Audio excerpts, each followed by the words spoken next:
Let me ask you a question. How much pressure are you carrying right now that doesn't actually belong to you? I want you to think about that for a second. Because many project managers spend their careers trying to satisfy expectations that, well, were never clearly communicated, never aligned, and sometimes never existed at all. And here's the scary part. Have you ever done exactly what someone asked you to do and still end up being wrong? Not because you were careless, not even because you weren't paying attention, but because what they expected and what you heard were two completely different things. I know I have too. In fact, I found myself in the middle of a high visible project where everyone agreed it was important. Leadership agreed. The project team agreed. The stakeholders agreed. Well, it seemed to be a slight problem. Nobody agreed on what success actually looked like. And the experience taught me one of the most important lessons of my career. Sometimes the greatest risk to a project isn't timeline, isn't budget, or even technology. It is unmanaged expectations. There I was, family, sitting in that one-on-one with my manager. And the message was crystal clear. Edward, this project is high visibility. All eyes are on this one. He trusted the team. He even trusted me. But he also made something extremely clear.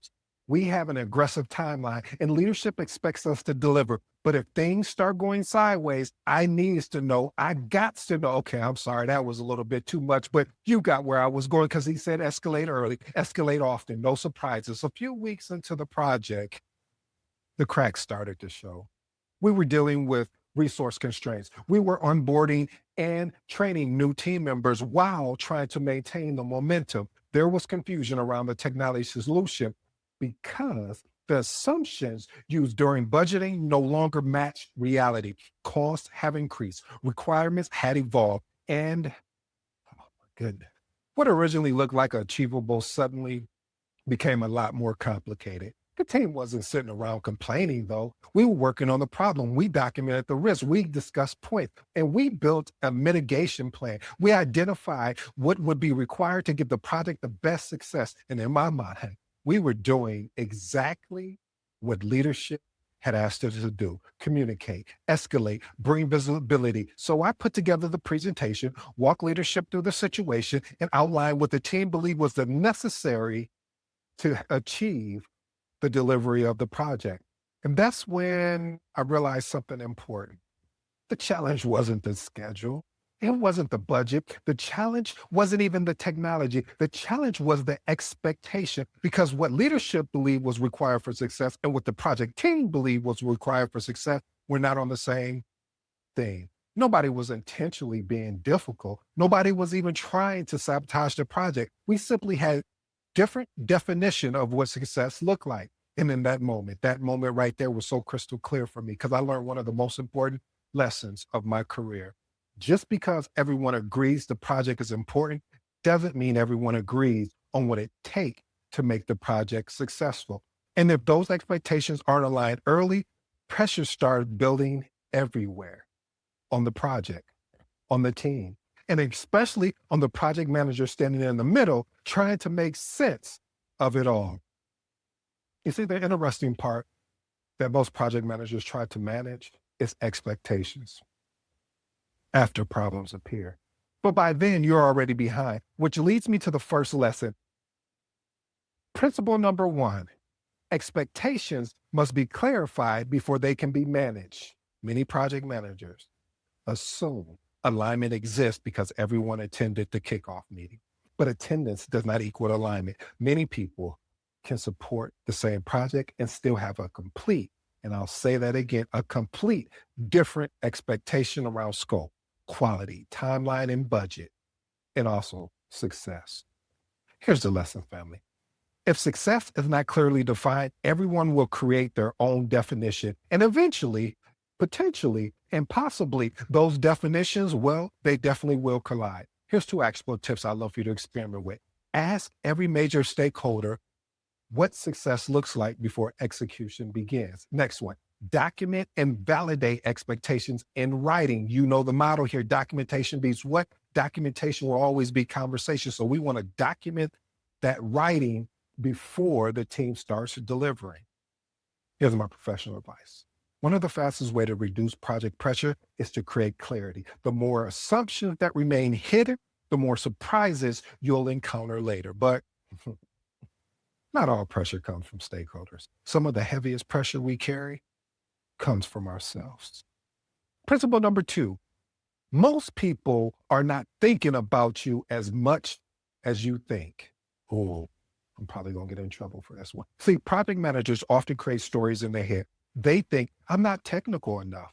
They probably think, I should already know this. I don't want to ask the question because I might sound inexperienced.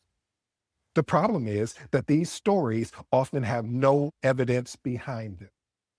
Here's the lesson. The story you tell yourself can create more pressure than the project itself. Experiment with these two actionable tips. Replace assumptions with questions. Next one. Focus on learning and understanding rather than trying to impress everyone in the room.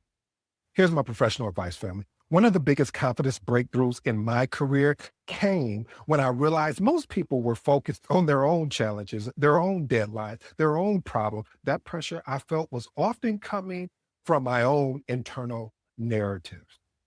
And while some pressure comes from stories we tell ourselves, another kind of pressure comes from leadership itself, because eventually every project manager must face a moment where someone won't like the decision that needs to be made.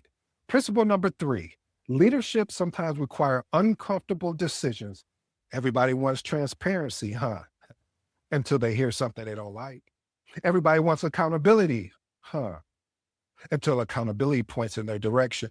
Everybody wants priorities until their work isn't the priority. Leadership is not about avoiding discomfort. Leadership is about navigating it. Here's the lesson, family. Good project managers keep people comfortable. Great project managers make decisions that keep projects healthy. Those are not always the same thing. Experiment with these two actionable tips. Explain the why behind difficult decisions. Next one, prioritize project outcomes over short-term approval. Here's my professional advice, family. Some of the most important decisions you'll make as a leader will disappoint someone. Your goal is not to make everyone happy. Your goal is to be fair, transparent, and aligned with the outcome you're trying to achieve. And when you put all these together, something interesting starts to happen. You stop chasing approval. You stop carrying pressure that doesn't belong to you, and you start leading with a greater clarity. Here's my final reflection. The longer I work in project management, the more I realize that most pressure doesn't come from schedules, budgets, or status reports. It comes from expectations. The expectation we place on ourselves by telling ourselves these stories that are made up with no evidence. And sometimes the expectations that were never clearly communicated in the first place. The goal is not to satisfy every expectation. The goal, though, is to create clarity around the expectations that matter most. Because when expectations are aligned, this is where we talk about confidence actually grows. See, when confidence grows, better decisions get made. Okay, wait a minute. And when better decisions get made, projects have a much greater chance of success. The next time you feel overwhelmed, ask yourself this simple question. Am I carrying pressure that belongs to me or pressure that belongs to someone else? That answer might possibly change the way you lead forever.